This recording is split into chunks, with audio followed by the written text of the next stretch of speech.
বাংলাদেশ জামাতে ইসলাম একটা বয়ান দিল যে ইসলামী ব্যাংকিং ব্যবস্থা নাকি তাদের প্রেজেন্ট, তাদেরকে প্রমাণ দেওয়ার কথা বলা হয়েছিল, বাট তারা গলাবাজি ছাড়াই তেমন কোনো প্রমাণ দিতে পারে নাই। তবে এটা সত্য যে 2017 সালে আওয়ামী লীগ শাসনামলে ইসলামী ব্যাংকে তারা দখল করেছিল এবং কিছু মিডিয়া তখন বিভিন্ন কথাবার্তা আলোচনা করেছিল এটাকে নিয়ে। কিন্তু এখন আমার প্রশ্ন হলো, ইসলামী ব্যাংকে আদৌ কি জামাত ইসলামের সম্পদ?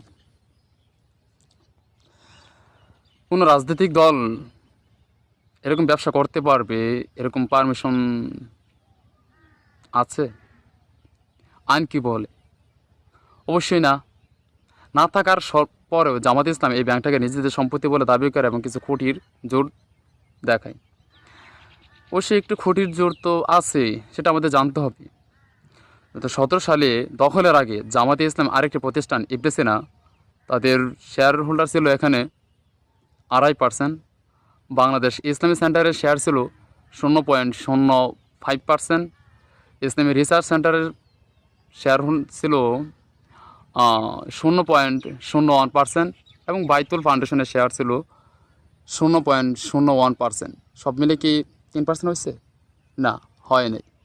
এই ব্যাংকের 56%-এর বেশি শেয়ারের মালিক ছিল আইটিবি, লোবা ইসলামী ব্যাংক, কুয়েক ফাউন্ডেশন সাউথ, আর রাজি গ্রুপ এবং মধ্যপ্রাচ্যের কিছু ব্যাংকিং ও ইনভেস্টর।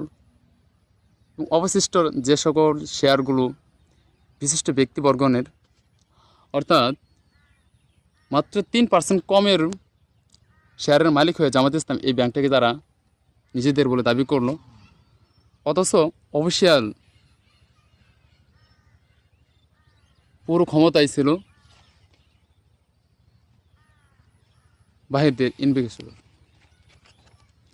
1993 সালে এই ব্যাংকের প্রতিষ্ঠাতা ভাইস চেয়ারম্যান মীর কাশেম আলীর শেয়ার হোল্ডার কত পার্সেন্ট ছিল জানেন? মীর কাশেম আলীর শেয়ার হোল্ডার ছিল 0.01%। এই ভদ্রলোক 0.01%-এর মালিক হয়ে এই লোক ও তার দল এই ব্যাংকটাকে নিজেদের মৎস্যখাতে পরিণত করেছিল। জামাত যেভাবে দখল করেছিল তা কখনোই গ্রহণযোগ্য না।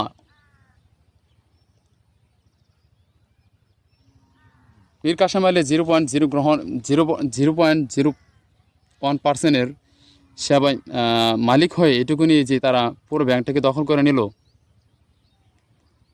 আসলে ইবনে সিনার যে শেয়ারটা ছিল সেটা অতি সামান্যই, তারা তা স্বীকার করে না।